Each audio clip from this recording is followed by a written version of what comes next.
Good morning students. जैसा कि हम जो प्रीवियस वीडियो पढ़ रहे थे उसमें हम चैप्टर नंबर 7 कंटिन्यू कर रहे थे। जो हमारा चैप्टर 7 था वो इक्विलिब्रियम था। उसमें हमने फिजिकल चेंजेस के बारे में डिस्कस किया था कि फिजिकल इक्विलिब्रियम जो है वो किस तरह से स्टेबलाइज होता है एंड उसको डिटेल में पढ़ा था हमने कि फिजिकल इक्विलिब्रियम क्या होता है, उसकी डिफिनेशन क्या होती है। आज जो हम डिस्कस करने वाले हैं वो पढ़ने वाले हैं हम केमिकल इक्विलिब्रियम, यानी केमिकल प्रोसेस में किस तरह से इक्विलिब्रियम स्टेबलाइज्ड होता है, किस तरह से रिएक्शन को ये इफेक्ट करता है, उसकी सारी डिटेल हम आज स्टडी करने वाले हैं। जिसमें सबसे पहले हम केमिकल इक्विलिब्रियम की डेफिनेशन क्या हो सकती है उसके बारे में डिस्कशन करेंगे। यानी केमिकल प्रोसेस में इक्विलिब्रियम किस तरह से स्टेबलाइज्ड होता है उसके बारे में बात करने वाले हैं। तो जो केमिकल इक्विलिब्रियम की जो हमारी डेफिनेशन वो होगी the equilibrium stabilised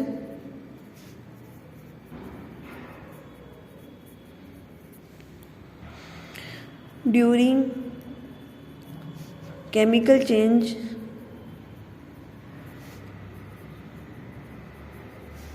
is called chemical equilibrium. यानी कि क्या है, वह साम्य अवस्था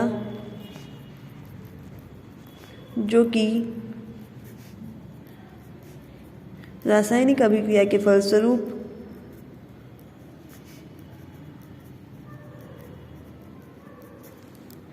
होती है, रासायनिक साम्यावस्था कहलाती है। यानी कि जो चेंजेस होंगे किसी भी केमिकल प्रोसेस में उसमें इक्विलिब्रियम अगर स्टेबलाइज्ड हो रहा है इन अ केमिकल प्रोसेस तो that is called chemical equilibrium.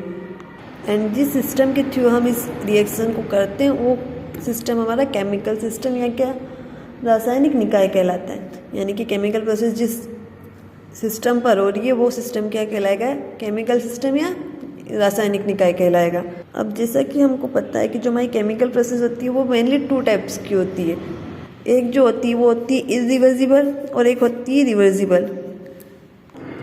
तो इरिवर्सिबल और रिवर्सिबल यानी अनुत्क्रमणीय और उत्क्रमणीय अभिक्रिया, इसके बारे में हम ऑलरेडी पढ़ा हुआ है हमने कि उत्क्रमणीय और अनुत्क्रमणीय यानी इरिवर्सिबल और रिवर्सिबल रिएक्शंस क्या होती है। उसके बारे में हम एक बार और डिस्कस कर लेते हैं। जो इरिवर्सिबल प्रोसेस होती है वो कुछ ऐसी प्रोसेस होती है जिसमें क्या होता है दो रिएक्टेंट मिलकर एक प्रोडक्ट फॉर्म कर रहे हैं और वो कुछ इस तरह से कर रहे हैं कि जो प्रोडक्ट है उसको हम फिर से क्या होता है रिएक्टेंट में चेंज नहीं कर सकते।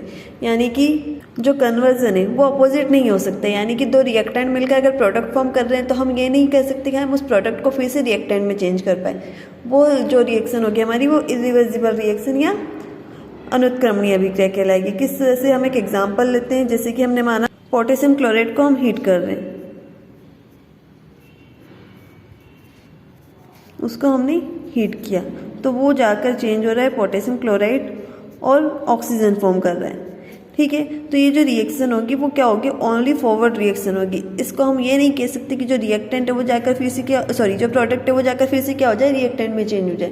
तो ये जो रिएक्शन है वो वन साइडेड रिएक्शन है। यानी कि इसमें जो रिएक्टेंट जो है वो जाकर प्रोडक्ट में फॉर्म हो सकता है, बट हम ये नहीं कह सकते उस पर्टिकुलर प्रोडक्ट को हम क्या कर सकते हैं, रिएक्टेंट में चेंज कर सकें। और ये चेंज क्यों नहीं होगा, क्योंकि ये जो रिएक्शन होगी वो क्या होगी, सिर्फ वन साइडेड रिएक्शन ही होगी। इसके कुछ एग्जांपल्स हम देखते हैं। जैसे हम माने जो हमारा सिल्वर नाइट्रेट है उसकी रिएक्शन हम करवाते हैं सोडियम क्लोराइड के साथ। तो इस केस में जो AgCl और NaNO3 यानी कि ये जो रिएक्शन होगी ये भी क्या होगी, ओनली वन साइडेड ही होगी। वही जो हमारे रिएक्टेंट है वो जाकर प्रोडक्ट तो फॉर्म कर पा रहे हैं, बट जो हमारा प्रोडक्ट है हम ये नहीं कह सकते कि वो उसी कंडीशन में रिएक्टेंट फॉर्म कर पाए।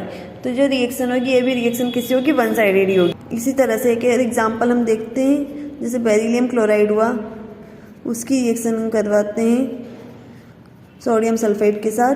तो बेरियम सल्फेट और सोडियम क्लोराइड फॉर्म करते हैं। तो ये जो रिएक्शन होगी ये भी क्या होगी, वन साइडेड ही रिएक्शन होगी। यानी कि जो हमारे रिएक्टेंट होंगे वो मिलकर प्रोडक्ट बनाएंगे, बट जो हमारा प्रोडक्ट होगा उसको हम उसी कंडीशन में रिएक्टेंट में चेंज नहीं कर पाएंगे। इसलिए जो रिएक्शन होगी वो क्या होगी, ओनली वन साइडेड रिएक्शन ही होगी, जिससे हम इरिवर्सिबल रिएक्शन या अनुत्क्रमणीय अभिक्रिया कहते हैं। यानी कि हम इरिवर्सिबल रिएक्शन की डेफिनेशन क्या दे सकते हैं कि when two reactant convert into a product but that product does not convert back into the same reactant, it is called irreversible reaction है और अनुत्क्रमणीय अभिक्रिया, यानी कि वह अभिक्रिया जिसमें दो अभिकारक मिलकर उत्पाद बनाते हैं, किंतु उसी कंडीशन में, उसी स्थिति में हम उस उत्पाद को फिर से उन अभिकारक में बदल ना पाए, तो ऐसी अभिक्रिया क्या हो जाएगी? हमारी अनुत्क्रमणीय अभिक्रिया हो जाएगी। यानी कि हमारी अनुत्क्रमणीय अभिक्रिया यानी इरिवर्सिबल प्रोसेस जो होती है वो क्या होती है? ओनली वन साइडेड रिएक्शन होती है। तो ये तो बात हो गई हमारी इरिवर्सिबल रिएक्शन की। अब हम बात करेंगे रिवर्सिबल रिएक्शन यानी अनुत्क्रमणीय अभिक्रिया की। तो ये इसकी जस्ट अपोजिट होती है। इसमें क्या होता है? इस केस में ये जो रहता है कि इसमें दो रिएक्टेंट मिलकर प्रोडक्ट तो फॉर्म कर रहे हैं, बट उसी कंडीशन में या उसके अदर कंडीशन में उन्हीं पर्टिकुलर रिएक्टेंट को हम फिर से उसी पर्टिकुलर प्रोडक्ट को हम फिर से क्या कर सकते हैं? रिएक्टेंट में चेंज कर पाए। तो ऐसी जो रिएक्शन होगी वो क्या हो जाएगी? इरिवर्सिबल रिएक्शन होगी। जैसे कि हमने माना हमने ए और बी मिलकर कोई प्रोडक्ट ए बी फॉर्म किया, ओके, तो यही जो ए बी प्रोडक्ट है वो उसी कंडीशन में या अदर कंडीशन में वो क्या हो जाएगा? फिर से ए बी में चेंज हो सकता है। यानी प्रोडक्ट रिएक्टेंट में और रिएक्टेंट प्रोडक्ट में चेंज हो सकता है। तो ये जो रिएक्शन होगी वो क्या हो जाएगी? रिवर्सिबल रिएक्शन यानी अनुत्क्रमणीय अभिक्रिया हो जाएगी। इसके लिए हम एक एग्जांपल देखते हैं। जैसे कि हमने माना जो हमारा आयरन है वो रिएक्ट कर रहा है हमारे वाटर के साथ, ठीक है। तो इस कंडीशन में ये जो फॉर्म कर रहा है वो कर रहा है आयरन ऑक्साइड फॉर्म करता है। तो इस कंडीशन में ये तो हमारी फॉरवर्ड रिएक्शन होगी, बट यही सेम सिचुएशन अगर हम इसको बैकवर्ड रिएक्शन यानी कि अपोजिट रिएक्शन करना चाहें इसकी, तो ये इस केस में भी पॉसिबल है। यानी कि हमारा जो प्रोडक्ट हमने फॉर्म किया है वो फिर से जाके हमारे रिएक्टेंट में भी चेंज हो सकता है। यानी कि ये जो रिएक्शन है वो बोथ साइड रिएक्शन है। जो हमारी इरिवर्सिबल प्रोसेस थी वो ओनली वन साइड रिएक्शन थी, बट ये क्या हो जाएगी? टू साइड रिएक्शन हो जाएगी। यानी कि इसमें रिएक्टेंट प्रोडक्ट में और प्रोडक्ट रिएक्टेंट में चेंज हो सकता है। और ये जो पर्टिकुलर रिएक्शंस जो हमने देखी है दोनों ही जो है वो सेम टेम्परेचर पर होती है। यानी कि हम इस रिएक्शन को अगर इस तरह से देखना चाहें कि ये रिएक्शंस दोनों साथ साथ हो रही है, यानी कि अगर ये रिएक्शन फॉरवर्ड में चल रही है तो ये रिएक्शन बैकवर्ड में भी चल रही होगी। Is it? यानी कि हम इस केस में कोई भी पर्टिकुलर क्या होता है फाइनल स्टेज पर नहीं पहुंच सकते, क्योंकि जैसा कि मैंने बताया कि इनका जो टेम्परेचर है वो कांस्टेंट है। ये भी सेम टेम्परेचर पर हो रही है, ये भी सेम टेम्परेचर पर हो रही है। तो इस रिएक्शन में हम जो कह रहे हैं कि इस रिएक्शन का कंप्लीटेशन वो क्या होता है? इजी नहीं होता है। यानी कि ये क्या होता है? कांस्टेंट प्रोसेस में होती है जहाँ पर प्रोडक्ट भी बन रहा होगा, रिएक्टेंट में चेंज हो रहा होगा वो। तो इस रिएक्शन को जो प्रेजेंट करते हैं वो कुछ इस तरह से प्रेजेंट करते हैं। हम इसको कुछ इस तरह से लिखते हैं कि जो हमारा 3Fe यानी कि वही हमारा आयरन था वो वाटर के साथ रिएक्ट कर रहा है और जाकर प्रोडक्ट बना रहा है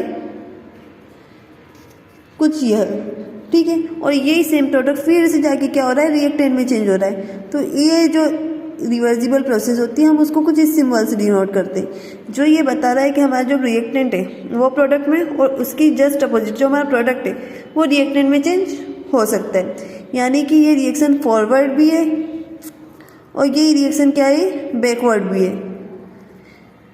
इज इट?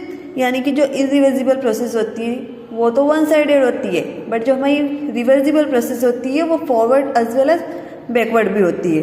और फॉरवर्ड और बैकवर्ड को ही डिनोट करने के लिए हम इस सिंबल का यूज़ करते हैं। और ये सिंबल हमको ये बता रहा है कि पर्टिकुलर रिएक्शन फॉरवर्ड ब्लॉक में तो हो ही रही है, साथ ही साथ क्या हो रही है? बैकवर्ड में भी हो रही है। अब फॉरवर्ड रिएक्शन को किसे कहेंगे? जो लेफ्ट टू राइट हो रही है, यानी कि हमारा जो रिएक्टेंट है वो प्रोडक्ट में चेंज हो रहा है, वो रिएक्शन कौन सी हो जाएगी? हमारी फॉरवर्ड रिएक्शन होगी। यानी रिएक्टेंट प्रोडक्ट में चेंज होना है, यानी लेफ्ट टू राइट जो रिएक्शन होगी वो हमारी क्या होगी?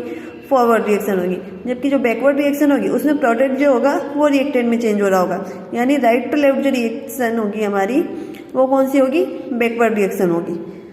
यानी कि इस पर्टिकुलर रिएक्शन में जो आयरन का आयरन ऑक्साइड में चेंज होना ये कौन सी है? ये फॉरवर्ड रिएक्शन है। इसी के जस्ट अपोजिट आयरन ऑक्साइड का फिर से आयरन में चेंज होना ये कौन सी रिएक्शन होगी? ये बैकवर्ड रिएक्शन होगी। यानी लेफ्ट टू राइट वाली फॉरवर्ड रिएक्शन और राइट टू लेफ्ट वाली बैकवर्ड रिएक्शन। जिसे हम हिंदी में कहना चाहें तो इसके हम कहेंगे अग्र अभिक्रिया और इससे हम कहेंगे पश्च अभिक्रिया। यानी जो आगे साइड होगी यानी लेफ्ट टू राइट चलेगी वो होगी हमारी अग्र अभिक्रिया यानी फॉरवर्ड रिएक्शन, और राइट टू लेफ्ट जो जाएगी हमारी वो होगी पश्च अभिक्रिया यानी बैकवर्ड रिएक्शन। इसी रिवर्सिबल प्रोसेस के हम कुछ और एग्जांपल्स देखते हैं जिससे हम हाइड्रोजन की रिएक्शन आयोडीन के साथ करवाएंगे। तो ये 2H यानी हाइड्रोजन आयोडाइड फॉर्म करता है। कि ये हाइड्रोजन आयोडाइड ये तो हमारी फॉरवर्ड रिएक्शन होगी, पर इसी रिएक्शन को हम बैकवर्ड रिएक्शन भी कह सकते हैं, मीन्स ये बैकवर्ड रिएक्शन भी होती है, यानी कि इसमें रिएक्टेंट प्रोडक्ट में और प्रोडक्ट भी रिएक्टेंट में चेंज होता है। तो ये भी हमारा रिवर्सिबल प्रोसेस का एग्जांपल हो गया। इसी तरह से NH4Cl जो अमोनियम क्लोराइड है वो जो चेंज होता है अमोनियम और हाइड्रोजन क्लोराइड में, यही रिएक्शन अपोजिट साइड में भी हो सकती है। सेम एग्जाम्पल आपको दो और दिख रहे हैं, पोटेशियम आयोडाइड वाला और PCl5 वाला, पोटेशियम पेंटाक्लोराइड वाला। तो ये जो सारी 4 प्रोसेस आपको दिख रही है, ये सारी क्या है, रिवर्सिबल प्रोसेस होती है, यानी कि इसमें रिएक्टेंट प्रोडक्ट में और प्रोडक्ट रिएक्टेंट में चेंज होता है। इतना तो हमने डिस्कस कर लिया। अब जो हम डिस्कस करने वाले वो करने वाले हम केमिकल इक्विलिब्रियम यानी रासायनिक साम्यावस्था के बारे में। अब केमिकल इक्विलिब्रियम यानी रासायनिक साम्यावस्था बनती कब है उसके बारे में डिस्कस करें तो हम सबसे पहले मानते हैं, मेनली देखा जाए तो ये रिवर्सिबल प्रोसेस में हो गया, इरिवर्सिबल प्रोसेस में होगी। ऑब्वियसली इरिवर्सिबल प्रोसेस है वो तो वन साइडेड रिएक्शन होती है, तो उसमें जो हमारा केमिकल इक्विलिब्रियम है वो तो पॉसिबल होगा ही नहीं। तो ये जो मेनली हमारा केमिकल इक्विलिब्रियम होता है वो कौन सी केस में हमको मिलेगा देखने को, वो मिलेगा हमको रिवर्सिबल प्रोसेस में, क्योंकि उसी में हमारी रिएक्शन जो होती है फॉरवर्ड साथ ही साथ क्या होती है, बैकवर्ड भी होती है। इसके लिए हम अज्यूम करते हैं, माना कि हमको ये रिएक्शन करवा रहे हैं, ठीक है, वही मानते हैं हम कि ए और बी कोई रिएक्टेंट है, वो मिलकर प्रोडक्ट ए बी फॉर्म कर दें, ठीक है। ये हमारा स्टार्टिंग रिएक्शन है, यानी कि ये रिएक्शन फॉरवर्ड चल रही है, यानी कि ए और बी मिलकर जो रिएक्टेंट हमारा है ये एक रिवर्सिबल प्रोसेस में पार्ट ले रहे हैं और वो एक क्लोज सिस्टम में रिएक्शन हो रही है, यानी ए बी एक क्लोज सिस्टम में हमने लिया है और उसमें क्या हो रहा है, ये मिलकर केमिकल प्रोसेस में पार्ट ले रहे हैं। जो पूरी जो प्रोसेस हो रही है वो क्या हो रही है, क्लोज सिस्टम में हो रही है, इज इट। और ये रिएक्शन किस टाइप की है, तो ये रिएक्शन जो है वो रिवर्सिबल रिएक्शन है। सो स्टार्टिंग में जो होगा ए और बी मिलकर ए बी बनाना स्टार्ट करते हैं। जब हमने रिएक्शन स्टार्ट करी तो मेनली रिएक्शन कहाँ से स्टार्ट होगी, ऑब्वियसली अगर हमने ए और बी को इंस्टेंटली ही मिलाया है तो हमारे पास प्रोडक्ट तो उसी टाइम तो होगा नहीं, ठीक है। यानी कि क्या है, हम दो रिएक्टेंट लिया है, ए और बी लिया है, तो मिलाते से ही हो, ऐसा तो नहीं होगा कि वो प्रोडक्ट में चेंज होने लगे, नहीं ना। यानी कि ए और बी को हमने रिएक्शन के लिए इस तरह के एक वेसल में लिया है, इज इट। तो इन्होंने रिएक्ट करना स्टार्ट किया और फॉर्म करना स्टार्ट किया ए बी को, यानी कि हमारे प्रोडक्ट का फॉर्म करना स्टार्ट किया। अब ऐसा तो नहीं होगा कि जैसे ही ए बी बनने लगा, मैंने जैसा बताया कि रिवर्सिबल प्रोसेस है, तो हमारा जो प्रोडक्ट बनने लगा उसी के साथ साथ ये क्या हो जाएगा, फिर से रिएक्टेंट में चेंज होना स्टार्ट हो जाएगा। नहीं, जब स्टार्टिंग होगी, स्टार्टिंग में जो होगी हमारी जो फॉरवर्ड रिएक्शन होगी, यानी रिएक्टेंट से प्रोडक्ट बनने की जो रेट होगी वो क्या होगी, वो हाई होगी। यानी कि हमारी जो फॉरवर्ड रिएक्शन होगी उसकी रेट बैकवर्ड रिएक्शन से ज़्यादा होगी। कब, स्टार्टिंग में जो हमारी फॉरवर्ड रिएक्शन की रेट होगी वो हमारी बैकवर्ड रिएक्शन की रेट से क्या होगी, ज़्यादा होगी। बट धीरे धीरे क्या हो जाएगा, रिएक्टेंट कम होने लगेगा और प्रोडक्ट बढ़ने लगेगा, ठीक है। यानी कि स्टार्टिंग में ए बी जो है, जो दो रिएक्टेंट है वो प्रोडक्ट में चेंज होने लगे, यानी कि धीरे धीरे ए बी की जो क्वांटिटी है वो कम होने लगेगी और जो हमारा ए बी प्रोडक्ट बना है उसकी क्वांटिटी इंक्रीज होने लगेगी। तो इस केस में क्या होगा, इस केस में क्या होने लगेगा, फॉरवर्ड जो हमारी रिएक्शन है उसकी रेट क्या होने लगेगी, कम होने लगेगी। क्यों, क्योंकि हमारे रिएक्टेंट जो है वो क्या होने लगे, कम होने लगे, और जो हमारा प्रोडक्ट जो है यानी कि हमारा जो उत्पाद जो है उसकी क्वांटिटी बढ़ने लगी। तो इस केस में अब जो होगा वो अपोजिट चलने लगेगी रिएक्शन, यानी इस केस में जो हमारी होगी वो बैकवर्ड रिएक्शन की जो रेट होगी वो ज़्यादा होने लगेगी in comparison to forward reaction.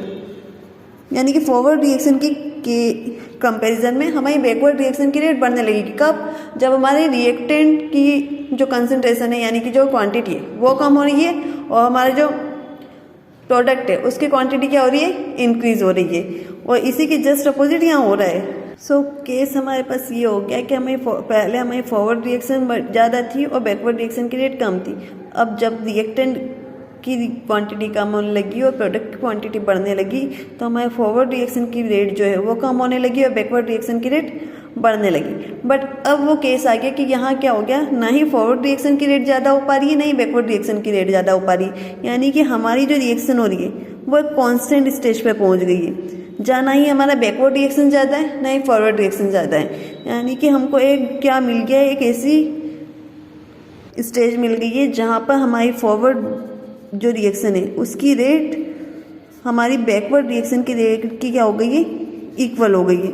यानी हमारी जो रेट है फॉरवर्ड रिएक्शन की रेट थी वो बैकवर्ड रिएक्शन की रेट के इक्वल हो गई है, यानी कि जो हमारी रिएक्शन है वो क्या हो रही है, कांस्टेंट स्टेज पर पहुंच गई है, जहाँ पे रिएक्टेंट प्रोडक्ट में चेंज हो रहा है, प्रोडक्ट रिएक्टेंट में चेंज हो रहा है, बट हम उसको आइडेंटिफाई नहीं कर पा रहे हैं। क्यों? क्योंकि एक कांस्टेंट रिएक्शन हो गई है अब, जहाँ पे फॉरवर्ड रिएक्शन भी उसी स्पीड से हो रही है जिस स्पीड से हमारी बैकवर्ड रिएक्शन हो रही है। तो ये जो स्टेट कहलाएगी वो हमारी स्टेट कहलाएगी कौन सी, केमिकल इक्विलिब्रियम हो जाएगी, जहाँ पे रिएक्टेंट सेम स्पीड से प्रोडक्ट में और प्रोडक्ट भी सेम स्पीड से रिएक्टेंट में चेंज हो रहा है। यानी कि ये जो हमको कंडीशन मिली वो क्या, वो कौन सी कंडीशन हो जाएगी, हमारी केमिकल इक्विलिब्रियम की कंडीशन हो जाएगी, यानी रासायनिक साम्यावस्था की स्थिति बन जाएगी, जहाँ पे उत्पाद अभिकारक में और अभिकारक उत्पाद में सेम कंडीशन में यानी कि सेम स्पीड से सेम गति से क्या हो रहा है, चेंज हो रहा है। अब अगर ये जो हमारी प्रोसेस है वो अगर कांस्टेंट ही रहेगी तो हमारी प्रोसेस कंप्लीट कब होगी? अगर हम कह रहे हैं कि यहाँ पे फॉरवर्ड रिएक्शन और बैकवर्ड रिएक्शन की रेट सेम है,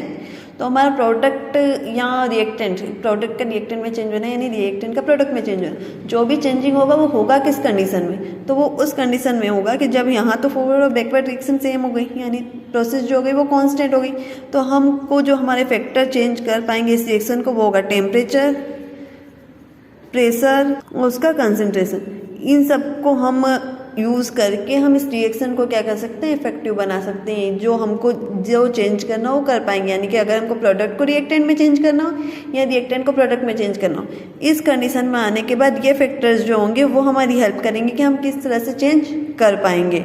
क्योंकि इस कंडीशन में क्या हो गई है, हमारी कंसंट्रेशन कांस्टेंट हो गई है, हमारी फॉरवर्ड और बैकवर्ड रिएक्शन की रेट सेम हो गई है, यानी कि हमारी जो रिएक्शन है वो एक कांस्टेंट स्टेज पर आ गई है, जहां वो ना तो प्रोडक्ट फॉर्म कर पा रहे हैं ना ही वो प्रोडक्ट पूरी तरह से रिएक्टेंट में चेंज हो पा रहा है। तो अगर हमको इस रिएक्शन को कंप्लीट करना हो तो उस रिएक्शन को कंप्लीट करने के लिए हमको कुछ फैक्टर्स यूज़ करने पड़ेंगे, जैसे टेम्परेचर में चेंज कर सकते हैं हम, प्रेशर में चेंज कर सकते हैं यानी, या फिर उसकी कंसंट्रेशन इंक्रीज कर सकते हैं।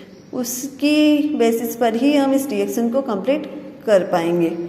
तो इस तरह से हमने क्लियर किया कि जो हमारा केमिकल रिएक्शन में इक्विलिब्रियम होता है वो कौन सी कंडीशन में होगा, वो उसी कंडीशन में जो होगा जब रिएक्शन क्या होगी, रिवर्सिबल होगी, यानी उत्क्रमणीय अभिक्रियाओं में ही अभिकारक में यानी रासायनिक अभिक्रियाओं में साम्यावस्था हम प्राप्त कर सकते हैं। अब जो हमारी केमिकल इक्विलिब्रियम होता है वो भी दो टाइप का होता है, एक होता है होमोजीनियस इक्विलिब्रियम और दूसरा होता है हेट्रोजीनियस इक्विलिब्रियम। यानी कि जो हमारा रासायनिक साम्यावस्था होती है वो दो तरह की होती है, एक जो होती है वो होती है समांगी साम्यावस्था और दूसरी होती है विषमांगी साम्यावस्था।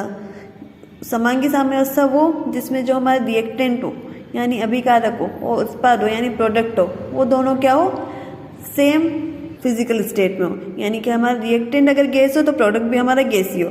और विषमांगी साम्यावस्था क्या, यानी कि हेट्रोजीनियस इक्विलिब्रियम कौन सी कंडीशन में होगा, वो कंडीशन जिसमें हमारी क्या होगी, जो रिएक्टेंट और प्रोडक्ट हो उसकी जो फिजिकल स्टेट हो वो अलग अलग हो।